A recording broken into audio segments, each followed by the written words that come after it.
L'indagine è partita da Felice Maniero, che ha reso tutta una serie di dichiarazioni ai magistrati della direzione distrettuale antimafia di Venezia, dichiarazioni che sono poi state riscontrate da una serie di indagini molto accurate e molto approfondite. Alla fine ha deciso di raccontare tutto lui agli inquirenti. Felice Maniero, faccia d'angelo, ha svelato nel corso di 4 interrogatori il primo fiume, il 12 marzo del 2016, il suo tesoro.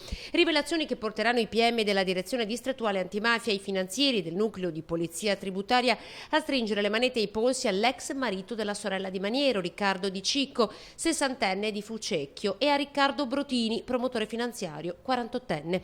Secondo l'accusa, in questi anni i due avrebbero aiutato a reinvestire i liquidi derivanti dai traffici illegali stroncati dalla Mala del Brenta. Si parla di beni per circa 17 miliardi di lire, 17 milioni di lire. Quindi un sequestro rilevante che è stato operato nella giornata di ieri dalla Guardia di Finanza su ordine della Procura distrettuale antimafia di Venezia. Insomma, Di Cicco gestiva il tesoro e l'ex boss lo usava come bancomat. Si tratta di una villa a Marina di Pietrasanta in Toscana, 7 automobili ed una lunga serie di conti correnti e polizze.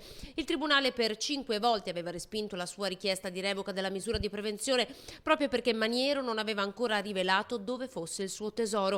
Una vendetta nei confronti dell'ex cognato? Possibile. I due sono stati arrestati perché, secondo le intercettazioni, le azioni di riciclaggio non sarebbero mai smesse. Inoltre, la Guardia di Finanza ha scoperto che il cognato di Maniero stava cercando di vendere i suoi beni. Ritengo che cosa si sia incrinato nel rapporto fiduciario fra il suo prestanome e Maniero stesso.